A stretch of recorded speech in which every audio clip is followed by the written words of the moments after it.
Rais wa Marekani Donald John Trump ameripotiwa kufanya mazungumzo ya simu yenye mvutano mkali na Waziri Mkuu wa Israel Benjamin Netanyahu, ambapo alimshinikiza kwa nguvu kukubaliana na kusitishwa kwa mapigano kati ya Israel na kundi la Hezbollah nchini Lebanon, huku akionyesha kutoridhishwa na mashambulizi ya kijeshi ya Israel ambayo yanaelezwa kuongezeka katika siku za hivi karibuni.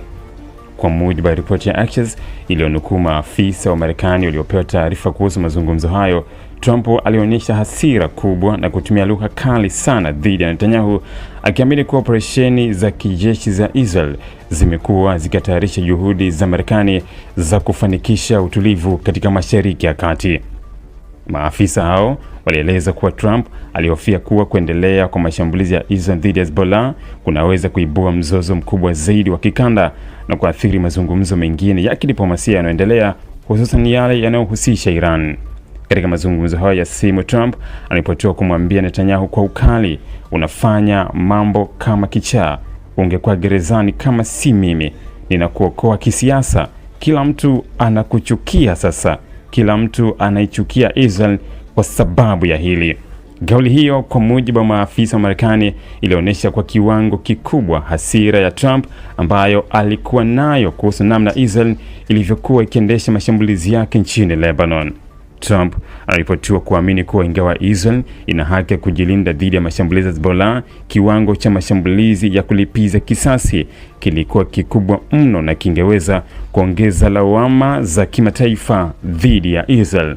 Maafisa wa Marekani walieleza kuwa Trump anatambua kuwa Hezbollah imekuwa ikirusha makombora na kufanya mashambulizi mara kwa mara dhidi ya maeneo ya kaskazini mwa Israel, jambo ambalo limeweka shinikizo kubwa kwa serikali ya Israel kuchukua hatua kali za kijeshi. Hata hivyo, rais huyo wa Marekani alipotoa kuamini kuwa majibu ya Israel katika siku za hivi karibuni yalikuwa makubwa kupita kiasi na angeweza kusababisha kuongezeka kwa vifo vya raia pamoja na kuibua hasira zaidi katika ukanda huo. Ripoti hiyo inaeleza kuwa moja ya mambo yaliyomkasirisha Trump ni hofu kwamba mashambulizi ya Israel yangesambaratisha juhudi za Washington za kufikia makubaliano ya kusitisha mapigano Mashariki ya Kati.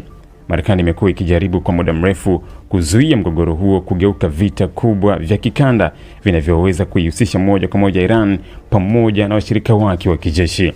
Iran, ambayo inaungwa mkono kwa karibu na Hezbollah, imekuwa ikiweka masharti katika mazungumzo ya kisiasa kuwa hatua zozote za kupunguza mvutano wa kikanda zinapaswa kuanza kwa kusimamishwa kwa mapigano nchini Lebanon. Marekani inaeleza kuwa imekuwa ikifanya mawasiliano ya siri na ya wazi kupitia wapatanishi mbalimbali ili kufanikisha makubaliano hayo, lakini mashambulizi ya hivi karibuni yameongeza ugumu wa mazungumzo. Chanzo kingine cha Marekani kilichonukuliwa katika ripoti hiyo kilisema Trump alimshinikiza sana Netanyahu katika mazungumzo hayo kiasi kwamba waziri mkuu huyo wa Israel alionekana kulegeza msimamo wake. Kwa mujibu wa chanzo hicho, Netanyahu alijibu kwa kusema, "Sawa sawa, hakikisha kila kitu kinashughulikiwa." Kauli hiyo imetafsiriwa na baadhi ya wachambuzi wa siasa za kimataifa kama ishara kwamba Netanyahu alikuwa tayari kusikiliza shinikizo la Marekani, lakini bado alitaka uhakikisho kuwa usalama wa Israel hautawekwa hatarini.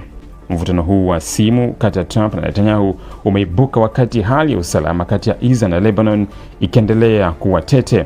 Katika siku za hivi karibuni kumekuwa na ongezeko la mashambulizi ya makombora, ndege zisizo na rubani pamoja na mashambulizi ya anga kati ya Israel na Hezbollah, hali inayoongeza hofu ya kuzuka vita kamili zaidi ya kikanda. Hadi sasa ofisi ya Netanyahu haijatoa tamko rasmi kujibu madai ya mazungumzo hayo wala kuthibitisha iwapo maneno hayo makali yalitolewa kweli na Trump. Ikulu ya Marekani pia haijatoa taarifa rasmi kuhusu maudhui kamili ya simu hiyo. Hata hivyo, ripoti hiyo imezua mjadala mkubwa kimataifa kuhusu mwelekeo wa uhusiano kati ya Trump na Benjamin Netanyahu pamoja na namna Marekani inavyoshughulikia mgogoro unaoendelea kati ya Israel, Hezbollah pamoja na Iran. Ili kuwa mwanafamilia bora wa Global TV, usisahau kusubscribe, like, kushare na kucomment. Baada ya kusubscribe, bonyeza alama ya kengele ili kupata taarifa kwa kila video inayopanda Global TV Online.